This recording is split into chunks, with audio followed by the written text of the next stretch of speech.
Celebrating the best years of 2018, it's the Yearies!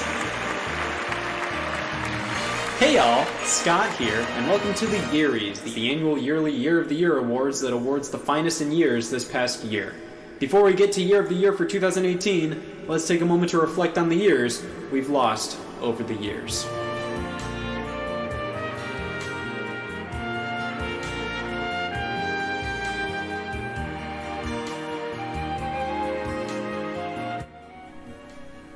Yeah, this might take a while. Yeah, looks like we got about 6 hours to kill while that video plays. The problem is, after preparing for the Yearies so much, the only two things I'm good at discussing right now are years and games. So I just gotta come up with some year-based video game topics. Oh! Games and years. Can't have one without the other, and plus those two words are on my top 3 favorite concepts list, the third word being Jeff Keighley. Here to present Game of the Year, Jeff Keighley. It's as inevitable as this sentence having 27 words in it. Game of the Year is something that every entertainment publication squirts out each and every December. Of course, you get the side awards, like Best Art Direction, Best PlayStation 4 Game, most likely to get shot in an Amish village, but Game of the Year is the one award that gets everybody's attention. Now, this term doesn't have much value to it in my opinion. With other entertainment mediums like movies, the Academy Award for Best Picture is generally regarded as the most prestigious award a film can receive.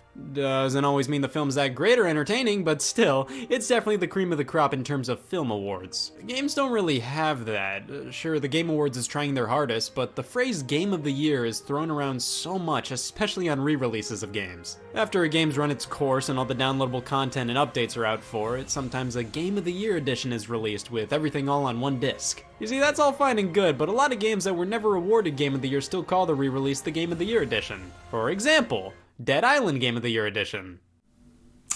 Really? While many actively look forward to the announcement of Game of the Year from all the large gaming publications or award ceremonies, tons of people take a moment to reflect on their personal gaming experiences over the past year, asking, hey, what was the best video game I played? Not me though, that's really something I think about. I don't make it a crazy big priority to immediately play a game in its release year, so when Game of the Year season comes rolling around, I don't normally pick one. I don't know, I just play a lot of games a year or so after their release, so the games I've played this year list generally looks pretty out there. I played BioShock Infinite a year after it released. I played The Last of Us 2 years after it released. I played Nintendo Lab of the Year it released. You see why I don't immediately pick a Game of the Year? So why not make up for the past 18 years of not having a personal Game of the Year by going through some of my favorite sequences of 4 numbers and seeing what games were generally nominated for Game of the Year from the big fat publications and what game I would personally pick, even if it wasn't generally nominated for Game of the Year. The general Game of the Year nominations for each year I'll be showing are just what I perceived as the general Game of the Year nominees, kind of the average ones the Game Awards and the big online gaming websites nominated, but what I pick as my Game of the Year will be solely based on what I played. And hey, why not? We'll go all the way back to 2001. Yeah, we're only covering my post-fetus era. My pre-fetus era can wait another day. Now please keep in mind, when I say a certain game is my Game of the Year, it is solely based on my opinion, and it could be for a variety of different reasons. Which game was the most fun, which game was the most impressive, which game was the most groundbreaking. It really changes from year to year what constitutes as a Game of the Year for me. And also, there's a reason why these posters are plastered around the neighborhood. Please don't take me seriously. 2018 was a big fat whatever year for me. As a self-proclaimed publisher of Donkey Konga 2 enthusiast, this was a pretty weak year in terms of Nintendo offerings. Thankfully though, Sony picked up the slack, and at the end of the year Microsoft said, oh we could have released games this year. Generally, Game of the Year nominees were God of War, Red Dead Redemption 2, Spider-Man, Celeste, and Monster Hunter World. I only played God of War and Celeste out of these, and it's really great that Celeste got some recognition. I mean, it's a sprite-based, hard-as-nails 2D indie platformer, so to see it competing for the same award as some of the largest entertainment productions of all time was pretty nice to see. God of War has been a pretty solid time. I haven't beaten it yet, but the storytelling and presentation are on another level, and it actually has gameplay. So far it doesn't seem like the deepest thing out there, but nothing's more fun than throwing your axe and begging for it to come back home. Like I said, God of War has gameplay, which is something Red Dead 2 apparently doesn't have. Alright, Red Dead 2 does look freaky solid, but from what I've heard, it seems to prioritize realism and story compared to just being a straight up fun game. I do own it, just haven't popped it in yet. I heard it has a pretty slow start, but the people who stuck with it seem to greatly enjoy it. Solid production overall, it just seems that many preferred the first one. Spider-Man and Monster Hunter World were admirable contenders, but let's be honest, they definitely didn't stand too much of a chance in comparison to the others. Tetris Effect was one I saw on a few Game of the Year lists, and this game deserves 3 oofs in a row. This is a crazy experience, especially in VR. Doesn't help the fact that it's still Tetris, so it's kinda hard to warrant this being a Game of the Year. Shadow of the Colossus was also pretty banging, however it was a remake, so if there was a 2005 Game of the Year award in the 2018 Game Awards, it definitely would have cleaned house in that category. But what about Smash Bros. Ultimate? Why wasn't that game nominated for Game of the Year that much? Well, Ultimate came out a little too late in the year to be eligible for a ton of awards. They're just gonna keep on making the deadline earlier and earlier. Can't wait for the 2030 Game of the Year to be announced on March 2nd, 2030. Also, while Ultimate's a great time, its focus on old content makes it hard to warrant winning Game of the Year. My Game of the Year was probably Smash Bros. Ultimate. Breath of the Wild.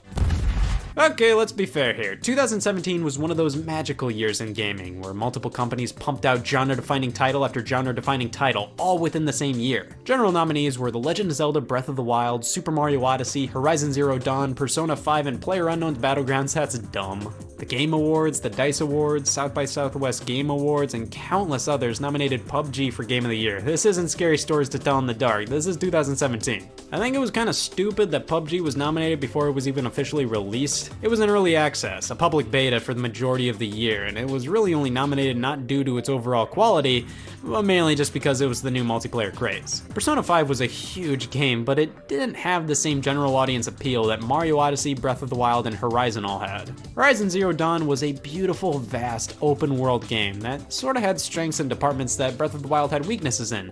For example, the story. However, Breath of the Wild completely redefined the open world experience and got people who didn't play a ton of Zelda games like myself to fully beat one for the first time. I'm definitely more of a Mario fan, and while Super Mario Odyssey was an absolute blast and a fantastic game, it didn't really shake the world as much as Breath of the Wild did.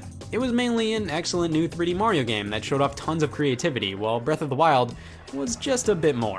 But that wasn't all for 2017. Nier Automata, Cuphead, Neo, Xenoblade Chronicles 2, Hellblade, Wolfenstein 2, Assassin's Creed Origins, Resident Evil 7, Sonic Mania, FN Puyo Puyo Tetris. It's obvious 2017 was a huge year, but if I had to pick a Game of the Year, it has to be Breath of the Wild.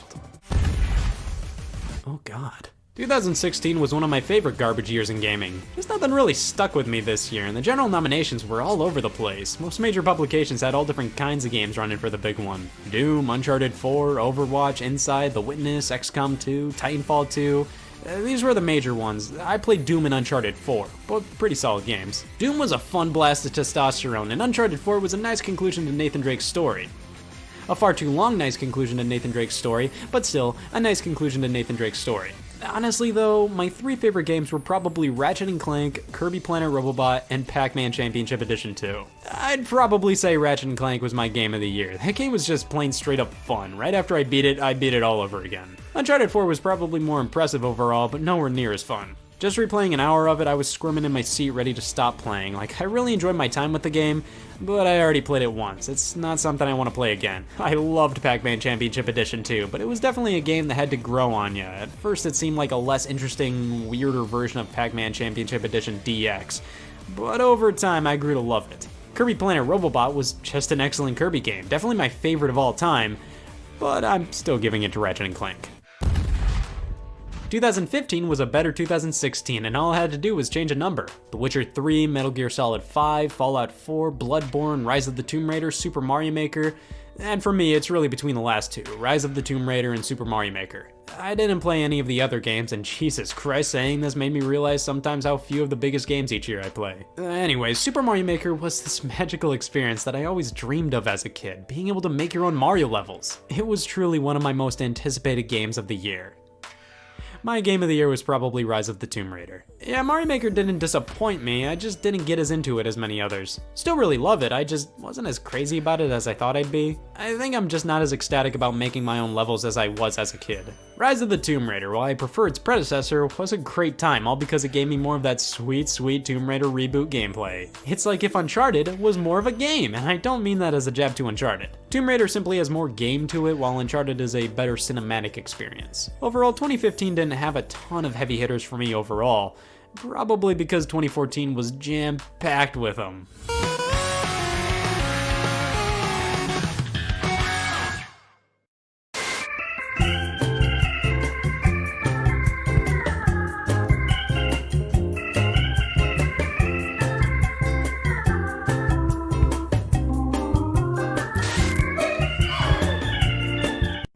What's the recipe for surprising the kids, treating yourself, and ditching dish duty? You're looking at it. Order your Pizza Hut faves like Original Pan, Original Stuffed Crust, and more at pizzahut.com. No one out-pizzas the Hut. Freeze Drive Ritual!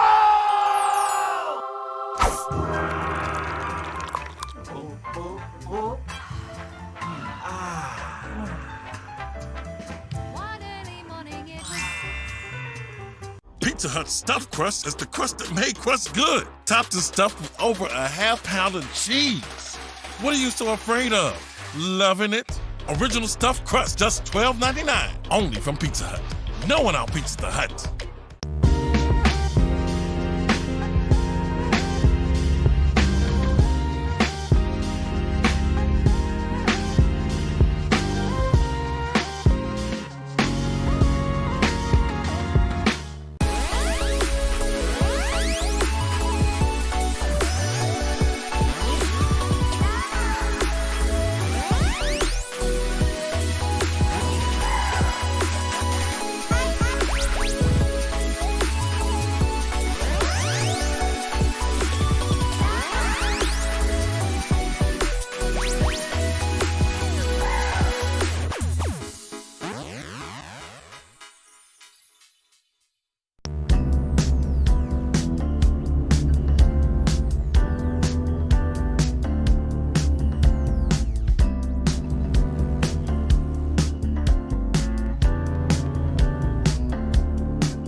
This will definitely go down in infamy as one of the hardest years for me to pick a game of the year. Start updating those textbooks, McGraw. Seriously, there really wasn't like one game to overpower everything. Some fantastic games released this year, but no game that was undoubtedly the best one. Definitely a lot of wiggle room for discussion. Nominees were generally Super Smash Bros. For Wii U, Bayonetta 2, Middle-earth Shadow of Mordor, Shovel Knight, Dragon Age Inquisition, and Hearthstone. Outside of those games, man, I adored Infamous Second Son, Donkey Kong Country Tropical Freeze, Mario Kart 8, even Tomodachi Life. So many fun, great games this year. Shovel Knight was sort of the indie surprise to see on a few major Game of the Year lists, and hey, I really enjoyed Shovel Knight, but I wouldn't consider it one of my all-time favorites. It's still a phenomenal game though. The Game of the Year for many publications ended up being none other than Dragon Age Inquisition. Nobody talks about this game anymore. I'm sure it's a great game and all, but this just never felt like, ooh, the best game of the year. It's like most were like, we don't want to give the award to a game with the subtitle for Wii U, that just looked tacky. At the end of the day though, I'm a tacky man who very much enjoyed Super Smash Bros. For 3DS and Wii U. These were the games 2014 was building up to for me, and honestly, they really didn't disappoint me at the time. In retrospect, I can nitpick these games to death, but overall, they were still probably my games of the year. Now this was what you called a year, and finally, Game of the Year nominations I actually all played. BioShock Infinite, The Last of Us, Grand Theft Auto 5, Super Mario 3D World, A Link Between Worlds, Tomb Raider. I played through all of these, and in terms of Game of the Year nominees I didn't play, there was Gone Home and Dota 2. People think I hate Super Mario 3D World because I talked about hating it before. Actually, I think it's a perfectly fine and fun game, just nothing that interesting or exciting, and that's my main problem with it. It doesn't really do too much more than the bare minimum for a 3D Mario co-op game. A Link Between Worlds is a similar situation. This is a great Zelda game, but it's pretty much just another Link to the Past. I mean, it'd be weird if it wasn't. It is the sequel, and it does have a lot of its own ideas, and they're all great. The whole wall merging mechanic and item renting spiel is all genius, I love it. But it's still pretty derivative of Link to the Past, so nothing mind-blowing, just another great classic Zelda game. The big three that really fought it out this year, though, were BioShock Infinite, The Last of Us, and Grand Theft Auto 5.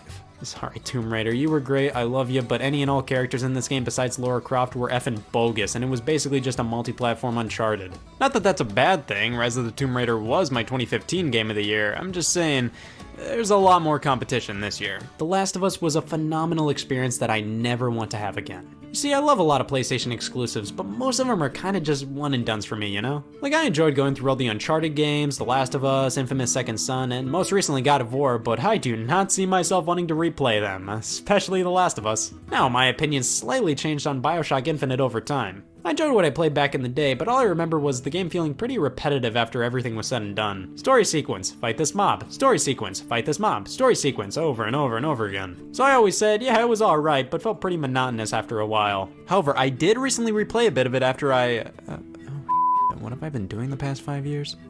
Oh yeah, got older, and I'm able to appreciate the world of Bioshock Infinite a lot more. Still, I'd probably say The Last of Us would beat it though. Its story is really compelling, yet incredibly easy for anybody to understand. Like, I can summarize this game in a quick paragraph and you could still tell it was a great story. You'd still want to see it played out. Bioshock Infinite, I'd be explaining the story for 30 minutes, waving my arms around, and even I would have a hard time comprehending the plot. It's not a bad story by any means, I just think comparatively, The Last of Us does a better job delivering a story anybody can become attached to and understand. Grand Theft Auto 5 wins. I'm sorry, but Grand Theft Auto 5 is fun, has a decent story, is infinitely replayable, and technically impressive. Oh, there was a year before 2013? Gotta be honest here, 2012 was a pretty boring year for gaming as a whole. Sure, my favorite worst Nintendo console out there released alongside a new Mario game, but the only thing New Super Mario Bros. U will ever be known for was being a new Mario game. Seriously, what even released in 2012? Mass Effect 3?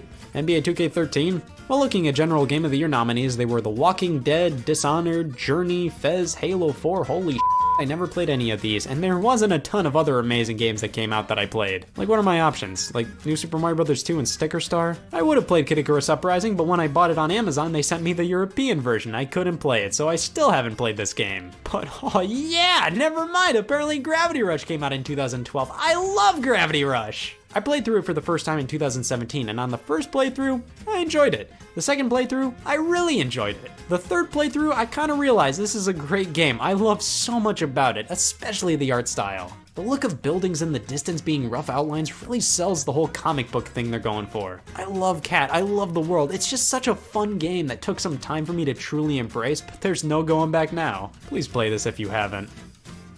Please.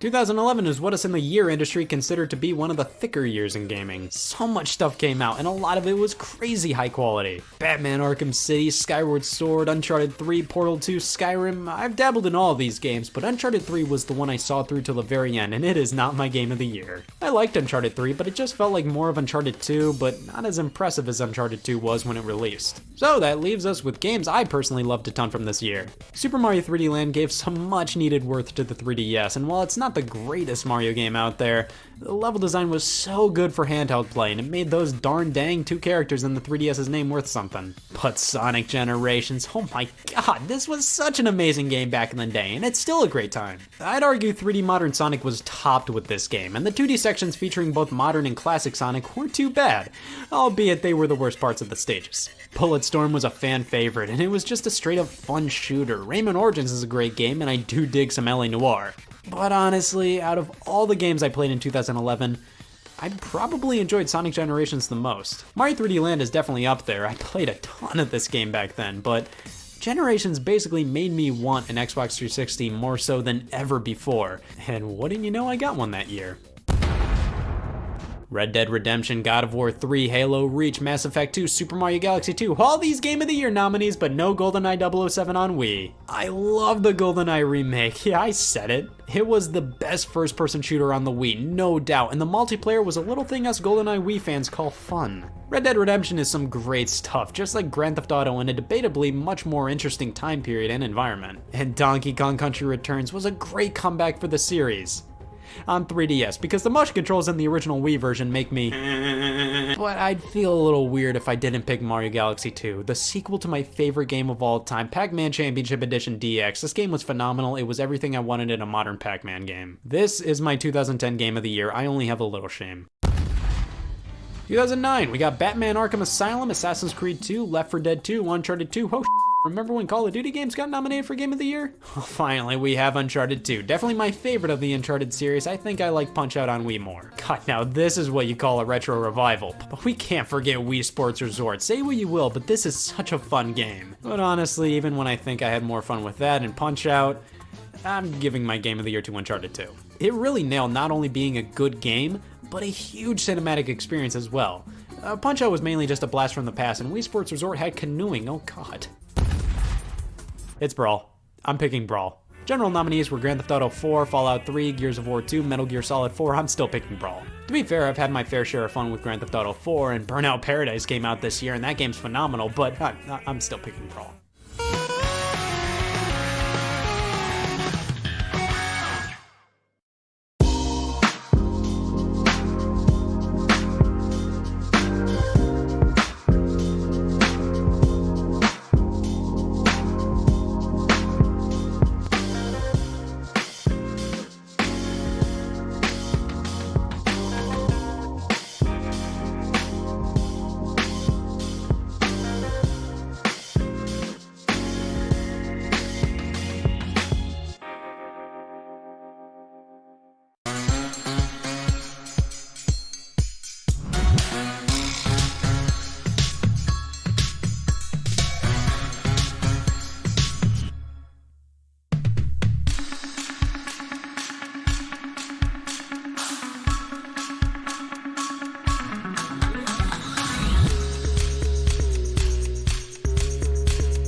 It's Super Mario Galaxy. BioShock, Halo 3, Mass Effect, Call of Duty 4, Uncharted, the Orange Box. My god, 2007 was an incredible year. And that's just getting started. Stuff like Metroid Prime 3, Crysis, God of War 2. Oh my god. It may seem like it was pretty easy for me to pick my game of the year, and it was, but Mario Galaxy had some steep competition here. I mean, the Orange Box is like, what, 12 games in one or something? And it included Portal, one of the most creative and innovative games of the 21st century. And not only that, but Team Fortress 2 was also included as one of the 17 games in the Orange Box. Metroid Prime 3 showcased how well pointer functionality could work for Wii shooters. Crysis was a giant scheme to force you to buy a $1 million computer to run it properly at the time, but hey, it looked nice. Plus, of course, Half-Life 2 episodes packed in as part of the 23 games in the Orange Box. But I'm the simplest of men, and if it ain't in brown shoes walking around planets, it ain't winning Game of the Year.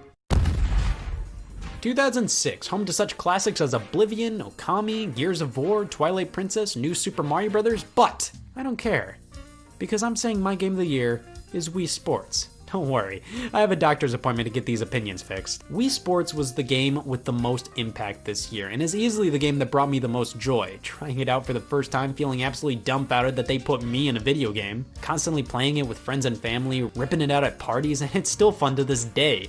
My pick is Wii Sports. Of course, the big battle this year was between Okami and Twilight Princess to see which was the better Zelda game, and Gears of War finally brought the 360 a huge exclusive, but Wii Sports, guys. It's about time we had another oddball year. 2005 wasn't the biggest, really. Surely some solid titles came out, but overall, not as impactful as something like 2007. Resident Evil 4 is definitely the big one of the bunch. This is an all-time classic, and alongside it we have God of War, Fear, Call of Duty 2, and Shadow of the Colossus. And I'd say Shadow is my go-to game of the year. I have yet to play Resident Evil 4, so I'm going with this guy. This game is like if Punch-Out was open world. You run around and you beat bosses. That's amazing. One oddball year in the form of 2005 ain't enough to take down 2004. Half-Life 2, Grand Theft Auto San Andreas, Halo 2, Burnout 3, Metal Gear Solid 3, and on top of that, games like Paper Mario the Thousand Year Door, Metroid Prime 2, Pikmin 2. Oh my god, this is what you call a good year for games. But San Andreas is my all-time favorite Grand Theft Auto. I gotta go with that. I love me some Pikmin and Burnout, but come on, you can do this in San Andreas. I don't know, the oddball year returns considering Madden 04 won Game of the Year at the VGAs. It's weird because The Wind Waker came out this year in North America, but it came out in Japan in December 2002, so really, what year is it eligible for? Well, let's go with this one. 2003 nominees generally were Wind Waker, SSX3, Tony Hawk's Underground, and I will be completely honest, none of these outside of Wind Waker really speak to me. But I will let my childhood reign supreme and say either my game of the year is The Simpsons Hit and Run or SpongeBob Battle for Bikini Bottom. I have to go with Battle for Bikini Bottom. I picked this game over Wind Waker, Christ.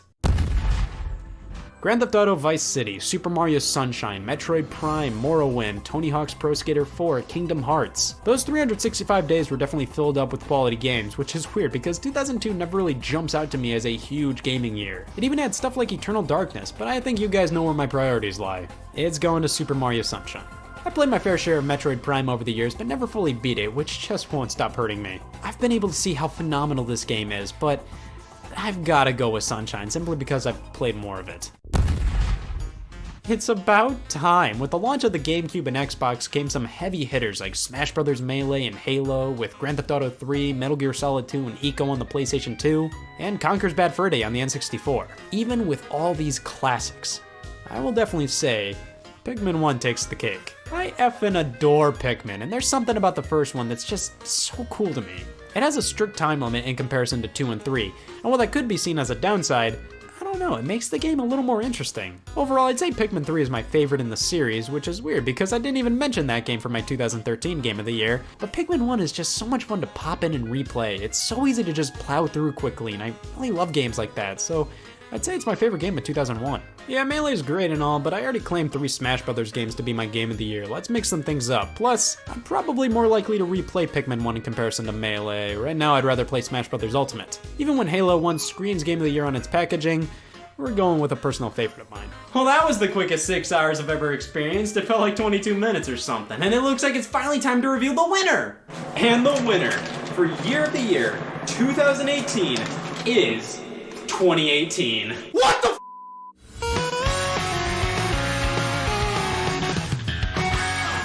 Hey y'all, y'all, Scott here. I think I've reached a critical point in my life recently. I feel like I have to actually get up and do something rather than just piss around talking about the Game Boy Color or whatever. So, this is it. I need to decide. Do I get up and contribute to society, or do I talk about the Game Boy Color? Yes, finally, I can experience the Game Boy in color! The Game Boy line of systems, honestly the brand most synonymous with portable on-the-go gaming. Oh man, what am I gonna do on this road trip? Throw a couple Game Boys in the back, you'll be fine. This is the original Game Boy released in 1989. It obviously released that year, there was no way you could miss it. Obviously it was produced with performance and cost effectiveness in mind. An ass-green screen with no color, just varying shades of this is disgusting. But it lasted forever on 4 AA batteries and was at a decent price point comparative to the other handheld competitors at the time. The Sega Game Gear and Atari Lynx had full color displays and they were lit up as well. You could actually see them. Who could possibly fathom winning this in comparison to these? Well, Nintendo had an ace up their sleeve. You see, the Game Boy had Tetris, Mario, Zelda, Tetris, Donkey Kong Tetris, Golf, Tetris, it had Tetris. Basically, you bought this to play video games, you bought these if you had insecurities. The original Game Boy completely solidified Nintendo's reign on the handheld market, and nobody could really top them. They had a solid price point, battery life, and the best game library you could ask for. Did you really want to get caught playing Sonic Triple Trouble? While the Game Boy was a massive success, it obviously warranted a successor, or at the very least, an upgrade. You really think Nintendo looked at this and said, yeah, that's good? They did. It took them 7 years to admit this may not stand the test of time. 1996, we got a redesign, the Game Boy Pocket. More compact, a much clearer screen, but it still wasn't lit or anything. You still needed to bring a lighter if you wanted to play at night. Well, 2 years later, in 1998, Nintendo released another revision of the Game Boy, the Game Boy Light. Like they started to give a decade in? The Game Boy Light was fundamentally the Game Boy Pocket, but not with a screen you could actually use in the dark. It was only released in Japan. Nintendo knows what we like over here. 2 revisions, still no true successor to the handheld. All the Game Boy games coming out were still designed for the brick of '89. By '98, this thing was screaming, I'm 9 years old, please let me die. It's truly surprising Nintendo was able to make the Game Boy last that long with no true successor in sight. I mean, sure, they released the Virtual Boy in 1995. They sure did. Okay, that was a concept for a product that never should have left the research and development department. Nintendo delayed the Nintendo 64 and needed to release something, which oddly enough was the working title for this. This wasn't a successor to the Game Boy. In what realm was this a handheld? But by 1998, things needed to change. The fact was, the Game Boy experienced a resurgence in popularity due to the release of Pokemon. Game developers were getting antsy. They wanted more power. They didn't want to be restricted to hardware from the 80s. But for a true giant leap in technology, Nintendo needed to wait a few more years. They were in fact working on a true successor to the Game Boy, but it wouldn't be until 2001 for it to release. To satiate everybody in the meantime, the Game Boy Color came out. The same year as the Game Boy Light. What was the goal there? This is the Game Boy Color. It's the Nintendo console that won the attendance award in high school. It happened, it did well, that's all there is to this one. What was its core innovation? The fact it could display something handheld game systems were displaying for decades? Yeah, big whoop, holy that's purple! The Game Boy Color is an odd duck, so many consider it to be a true successor to the original Game Boy. I'm one of those swine. But others consider it to be an upgraded Game Boy and nothing more. Something along the lines of the PS4 Pro to the PS4, the DSi to the DS, the new 3DS to the 3DS. Obviously, these were superior pieces of hardware to their predecessors, but they weren't generational leaps in quality. They were fundamentally better running systems to play the same games on. They may have had a handful of exclusive games, but fundamentally, they were still that same old system nobody wanted anymore. I think Nintendo themselves have this mentality with the Color, because usually whenever they spoke about how many units the Game Boy or Game Boy Color sold in their lifetimes, they would usually group them together. Here's my problem with that. Yes, these console upgrades sometimes have their own exclusive games that can only play on them specifically, but they're usually few and far between. I can count on 5 body parts how many Nintendo DSi exclusive games were released to stores. The Game Boy Color had hundreds of games that only worked on the Game Boy Color. Definitely more than a lot of other systems that were considered their own thing. So I don't care. The Game Boy Color, to me, will always be the first true successor to the original handheld. It's its own system. If I defend a game system this much, do you think it'll notice?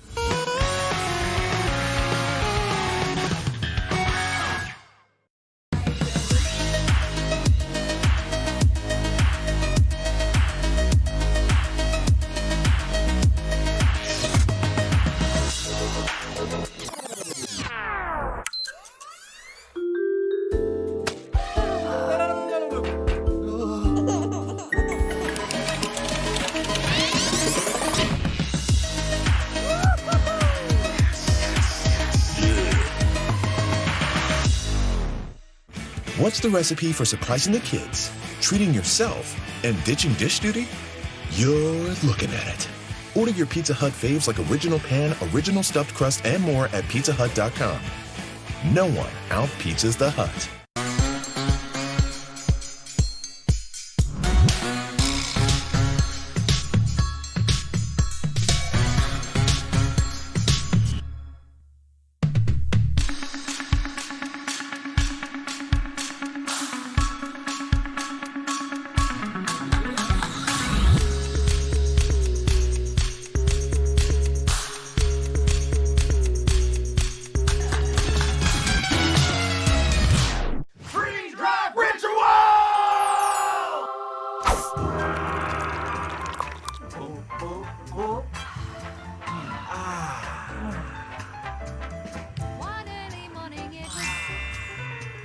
Pizza Hut stuffed crust is the crust that made crust good. Topped and stuffed with over a half-pound of cheese.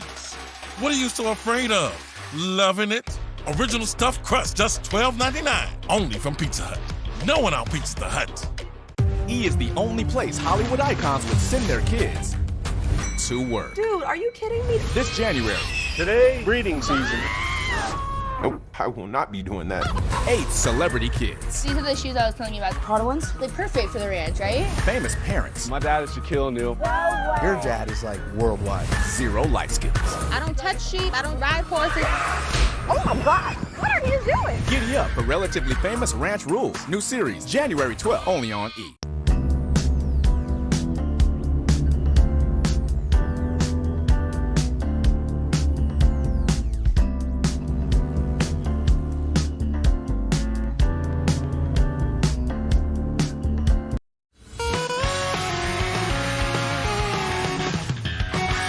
So what's the deal with this thing? Well, the Game Boy Color is fundamentally a souped-up Game Boy. It was released in the latter half of 1998 worldwide because in the background, Nintendo was working on a much more advanced handheld to be released later. This was released to keep the Game Boy relevant and stop it from feeling too outdated and obsolete. The design of this handheld is one of the most iconic relics from the 90s, which is crazy considering it's so damn similar to previous models. Everything's laid out in the same way, it's nearly identical to previous designs, but I don't know how they did it.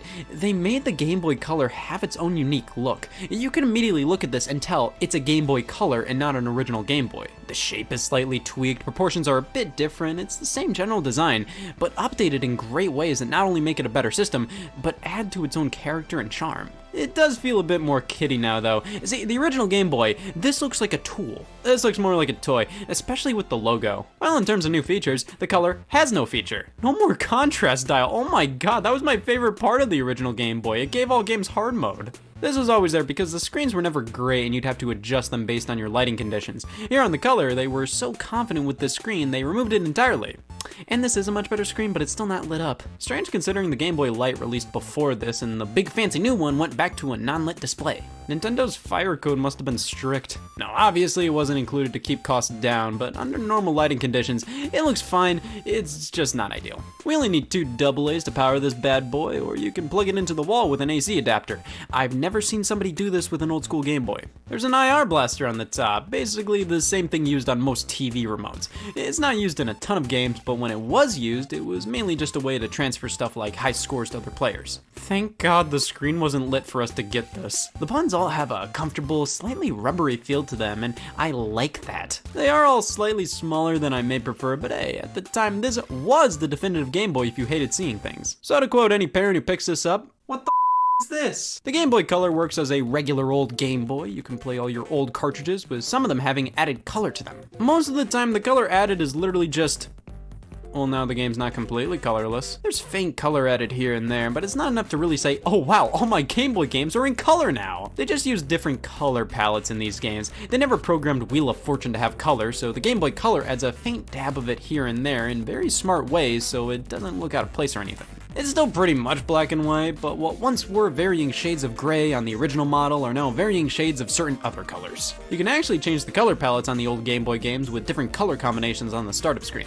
Like I said, a nice little bonus, though it's not full color and it's not like it changes any of these games. But hey, have you ever wondered what color the sky was in Mario Land? God, you need this thing right now. Speaking of Mario Land, a few select original Game Boy games had specific colors programmed for them, so if you'd play them on the Super Game Boy adapter for the Super Nintendo or later on the Game Boy Color, they'd be more colorized than other Game Boy games, though not like that much more. But that's just the original Game Boy games. The Game Boy Color also plays special Game Boy games that take advantage of the new hardware. The Game Boy Color enhanced games are just standard Game Boy cartridges with a splash of color on them, normally black. These play perfectly fine on both systems, but if you have a sense of self-worth, you play them on the Game Boy Color to see everything in Crayola flavors. Basically, these are Game Boy Color games that also run on the original Game Boy. But then we have the games that are apparently too good to be seen on the original Game Boy models. These have distinct Game Boy Color logos on the cartridges, are translucent, and have convex tops. Easiest way to put it, the original Game Boy cartridges you could use as pill organizers. Game Boy Color, not so much. These games take advantage not only of the color, but the upgraded hardware as well. But here's what I find really bizarre. Nintendo went to all the trouble to ensure by looking at the game cartridges, you could tell what played on the original Game Boy and what couldn't. But the original cardboard boxes these games came in, they only said Game Boy Color on the front. Even if it played on the original Game Boy, you'd have to turn it around to see if it could play on the original. Now, the exclusive games generally had only for Game Boy Color on the box, but the fact that I just realized that, like, right now, I am shocked there wasn't nearly as much confusion when these games came out. I mean, a lot of these Game Boy Color games that said Game Boy Color on the box played on the original Game Boy no problem. Now, if you tried to play Game Boy Color only games on the original Game Boy, you'd get unique screens telling you to piss out. I always liked that many of these games didn't just display generic error messages. Just seeing a logo or special design is a cool little detail. But whatever, what matters is the games on the Game Boy Color and what released on it. So what released on it? Well, here in North America, we got 4 titles that launched alongside the system, and it was just a bunch of old Tetris DX, so this is Tetris again. We have full color and some very basic different modes to play in, but it doesn't feel really all too distinct from the original Game Boy Tetris, and it lacks the iconic Tetris theme. Alright, this is going in the pile. Game & Watch Gallery 2! So, the Game & Watch Gallery games were compilations of the old school LCD Game & Watch units Nintendo would make. They're all very simple games, and Gallery took those titles and remade them with Mario characters and some new twists, while also incorporating the original versions as well. I couldn't have thought of anything better to launch with this brand new high-tech Game Boy. Game & Watch games. Centipede, yeah, that was a graphical showcase. And Pocket Bomberman, which in all fairness is a cool Bomberman title. It's actually more of a side-scrolling platformer compared to the traditional overhead Bomberman games. Yup, can't think of better games to launch a system with. These all worked on the original Game Boy. The Game Boy Color has a weird library, and I think the launch titles are indicative of that. I know I said how I consider it to be its own system, but so many of the titles that are labeled as Game Boy Color games are just Game Boy games that display in color when you pop them in the system. But there were still tons of games that were exclusive to the Game Boy Color that took advantage of the better hardware. But it just so happened around the time the Color released, Nintendo got really weird with what they considered publishing worthy.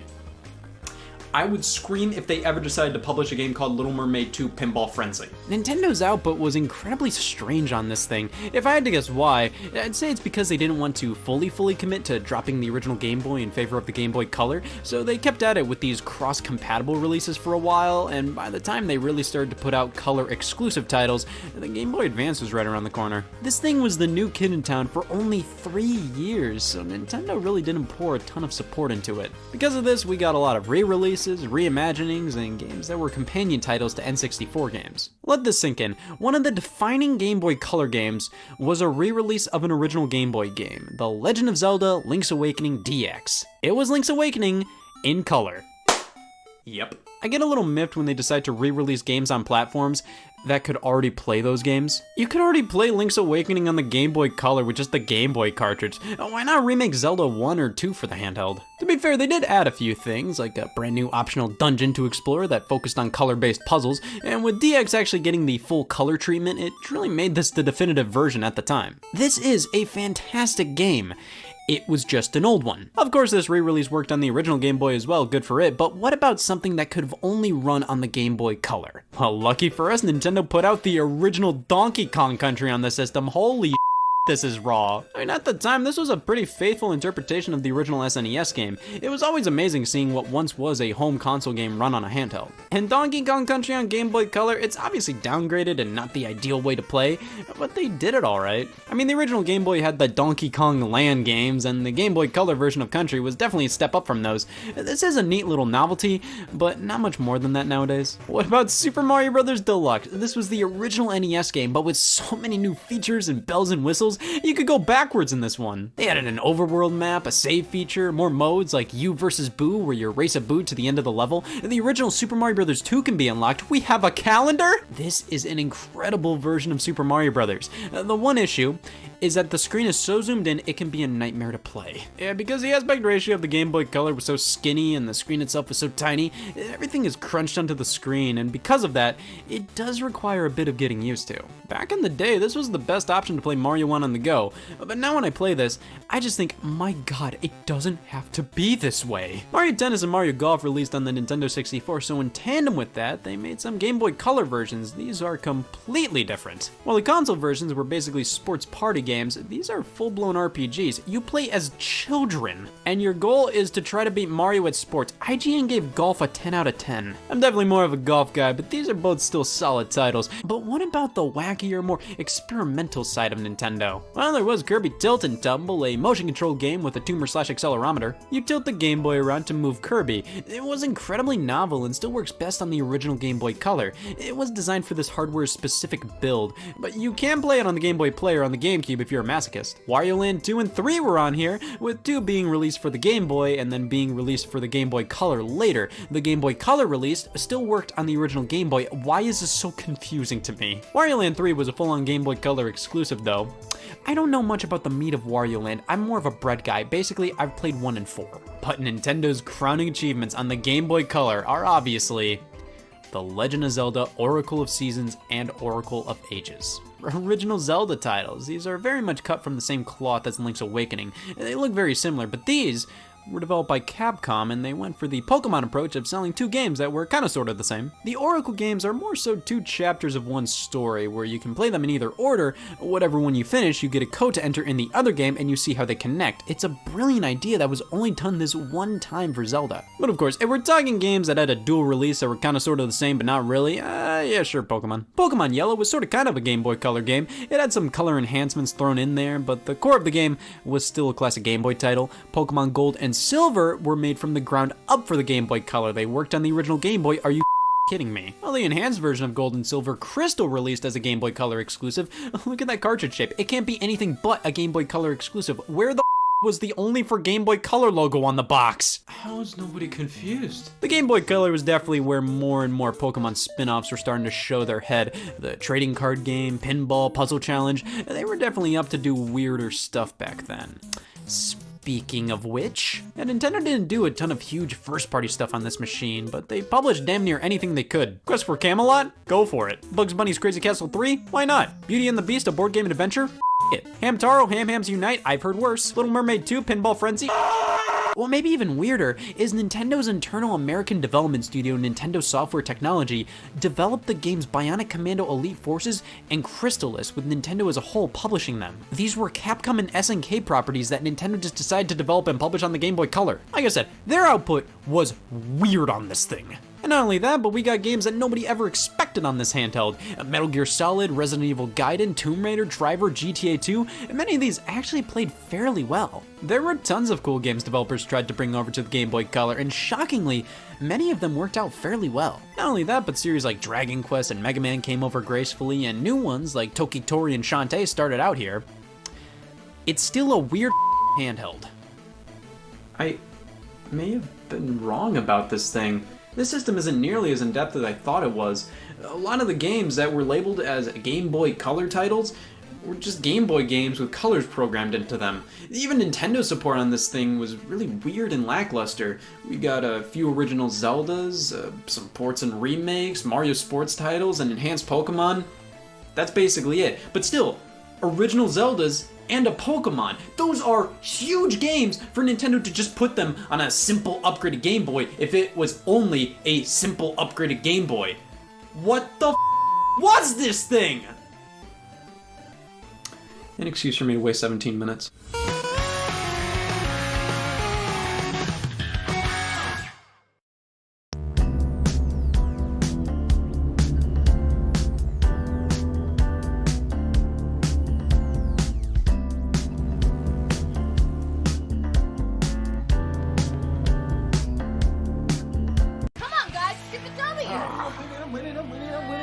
If you really want to win this, we should do the freeze drive ritual! Silence! TBH, the elixir! Elixir? I brought Dr. Pepper. Dr. Pepper is the elixir.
Hey y'all, Scott here. Are your games too balanced? Do you suffer from not being a dirtbag enough? Want to commit video game adultery? Well, might I recommend cheat codes? Before I use cheat codes, I look like this. And look at me now. Cheat codes, what separated the men from the scumbags! They were a way of life for a while. After playing a game for a bit, what better way to get more out of it than to enter in some sweet, sweet button inputs on a random menu to see some crazy stuff. A cheat code can be anything that's generally a secret command you enter in a game to change something up, and it seemed that almost every game had them for a while. Cheat codes were on the rise and were at their peak in the 5th and 6th generation of consoles, until absolutely plummeting into obscurity during the 7th. I assume cheat codes aren't as much of a thing these days due to video games being taken more seriously with stuff like online leaderboards and esports. Cheating is just more frowned upon now. Like, you cheat in Mario Tennis 64, you're the playground's messiah. You cheat in Mario Tennis Aces, the neighbors get alerted when you move in near them. Personally though, I didn't really use cheat codes to specifically cheat at games. I used them to just have fun. Rarely did I ever use them to get past a tough level or something. I was always into the weird and wacky cheat codes, stuff that changed physics, altered your appearance, or gave you a bunch of upgrades just to mess around for an afternoon. Now, potentially the first cheat code ever was in Manic Miner on the ZX Spectrum in 1983. Typing 6031769 while playing allowed you to go to any cavern in the game. But let's be real here. This doesn't hold a candle to this. The Konami code, the most well-known cheat code in existence. You rattle off an up, up, down, down, left, right, BA start in a handful of Konami games and you come face to face with a variety of different outcomes. Of course, the most famous thing the Konami code did was give the player 30 lives in Contra, but it also did the same thing in Life Force, gave you most of the power-ups in Gradius, and unlocked all the songs in Beat Mania for the Game Boy Color. Yeah! The NES era of cheat codes primarily consisted of giving you more lives or continues. For example, Super Mario Bros. Had a secret continue code. When you lose all your lives, you hold A, B, and push start to at least continue at the beginning of the world you died in. However, some codes definitely stood out more than others. Sometimes it could be nothing more than hold A, bird fans, and other times, they could be really cool secrets. Easy example would be the Justin Bailey code in Metroid. Entering that in the password screen allowed you to play as Samus without her power suit and sporting green hair. A game with a password screen was almost guaranteed to have cheats. It's just the perfect opportunity to throw some in there. With that said, passwords were ways to allow you to resume your progress in games without save functions. So technically, just entering a password for a level you haven't gotten to yet can be considered a cheat code. Want to skip everything in Mega Man 2? Well, here you go! Throwing it out there, I was playing SpongeBob Battle for Bikini Bottom on my Game Boy Advance on the school bus, as everybody born in 1997 did. I entered a bunch of random junk on the password screen, and bam, I unknowingly entered the code for the final boss, and I will be perfectly honest, that was probably my proudest gaming moment. Now, after the NES era, cheat codes started to get really fun. Another famous one was definitely the blood code in Mortal Kombat on the Sega Genesis. The SNES version was a wimp, it was censored and sweaty. The Genesis version was the real deal, and even though it technically looked worse, everybody flocked to it for one lone reason. Entering this code enabled the blood, and that's what Mortal Kombat is all about. Sonic the Hedgehog's had a great history with cheats, specifically the level select codes, allowing you to access any level you want right from the get-go on the title screen. But what's really special is the debug mode. This is hell. GoldenEye on the Nintendo 64 was famous for being a pioneer in two mediums, first-person console shooters and big head mode cheat codes. Come on, you can't beat this. This is wonderful. It was in a fair amount of games, including NBA Jam as well. The Tony Hawk's Pro Skater series had loads of codes, even offering a menu specifically for cheat codes. Man, nothing can ever live up to moon gravity. Look at this! But in this day and age where cheat codes have all but vanished, one company has been doing God's work and cramming them in almost every game they can. Rockstar continues to pop cheats in their games, most famously with the Grand Theft Auto series. Cheat codes allow me to play GTA in the only way I could ever imagine playing GTA, with no giving intact. The one I remember using cheat codes on the most was San Andreas. Now, I mainly played this one on a computer, and not just any computer, a Mac, which means...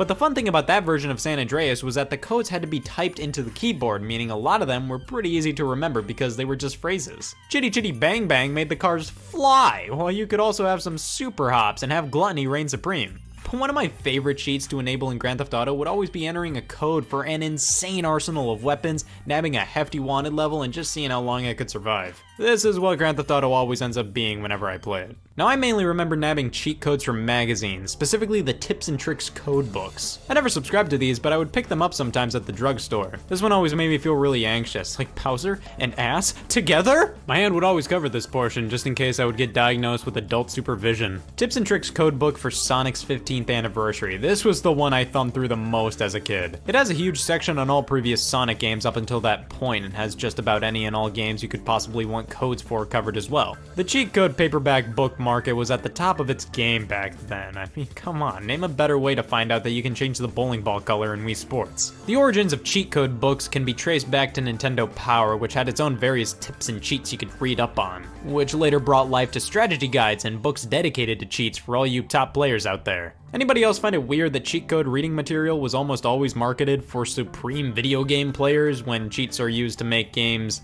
you know, easier? But sometimes, cheat codes created by the game developers just aren't enough, and you want to delve into the immoral side of gaming. Cheat devices. Various products have been released over the years that alter game code to let you do all kinds of things God forbid Nintendo see. Infinite lives, crazy physics, anything's game here. There are loads of cheat devices that have appeared over the course of time, like Game Shark and Codebreaker, but these are the two I have, the original Game Genie on NES and an Action Replay for the GameCube. Game Genie is definitely one of the most well-known cheat devices, and one of the first of its kind as well. Being an unlicensed accessory for the NES that let you make Mario jump higher than Nintendo wanted him to, Nintendo hated it. Nintendo sued Galoob, the makers of the game Genie, citing copyright infringement. This was still the early 90s, so everybody ranging from the US government to the people who actually made video games still were having a hard time figuring out how copyright works with the medium. Since the Game Genie modified game code to do some wild stuff, Nintendo made the argument that their code is copyrighted and couldn't be tampered with. But the thing was, Galoob wasn't modifying Clu Clu Land and selling their own version of it. The Game Genie was something the consumer bought after already purchasing an NES game. It's like if you took a book and changed all the periods to commas. I mean, yeah, you're a lunatic, but it's your book, do whatever you want. Nintendo tried their hardest, but in the end they lost the case and the Game Genie lived on. There was a version for the Super Nintendo and Game Boy, and the Genesis and Game Gear versions were licensed by Sega themselves, a bit of a jab at Nintendo since they despised the Game Genie. After actually playing with this thing, it can be a bit finicky, but it's an absolute blast. Look at this, I'm cheating! The Game Genie came with a code book that covered a handful of popular NES games and codes to pop into them. You just insert the game into the Game Genie and then insert the Game Genie into the console. Easy stuff. You then have to enter some codes. You can enter multiple codes or just one. Many of them are totally lame, like infinite lives, whatever, who cares? You can start Super Mario Bros. 3 with the frog suit. I've had nightmares about this before. It's great to finally face my fears. However, the device is useful if you want games to be a bit easier potentially, like this Zelda code makes you invincible, and this River City Ransom one boosts all your stats from the get-go. But I'm a simple man. Give me a code that makes my jump weird and I'm all on board. This is amazing. The Action Replay is a similar line of cheat devices that actually got its start all the way back on the Commodore 64. However, unlike the Game Genie, Action Replay just kept on coming out for seemingly every platform for a while. Game Genie was a lot more wholesome, you just look through the codebook and have fun. Action Replay is way more hacky feeling. The versions for different systems vary, however many can allow you to not only mess with game code and cheat, but play import games, some homebrew stuff, and use save states. This is a version I have for the GameCube, and yeah, it does have codes for Cars the video game. I was wondering when you'd ask. For some reason, they put the disc in the same packaging you'd see for batteries, but whatever. We pop the disc in and bam, I'm overwhelmed. In some respects, Action Replay is more user-friendly than the Game Genie due to having all the codes built in. You just select what cheats you want, push start, swap out the Action Replay disc for the game you want, and there we go. If you guys needed proof I was good at Sonic Heroes, here, max rings and points 1 second into playing. Here we go, Super Mario Sunshine with cheats! Here we go, Super Mario Sunshine with cheats! This is terrifying. I'm crazy fast, I can jump and do this. Double dash, we have infinite stars, this is boring. Pac-Man World 2.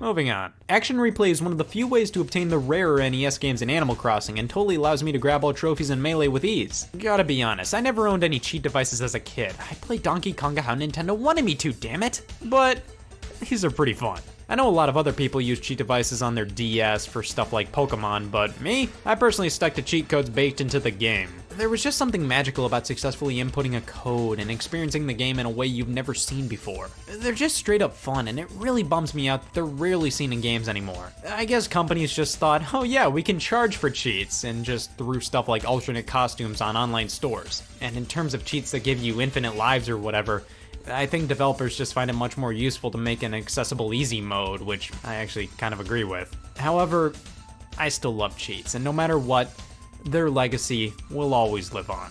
At least we'll always have the memories of cheat codes and the old games to still use them on, which is great, seriously. How else am I supposed to beat Wheel of Fortune on NES? Can't beat this sucker without the moon gravity cheat.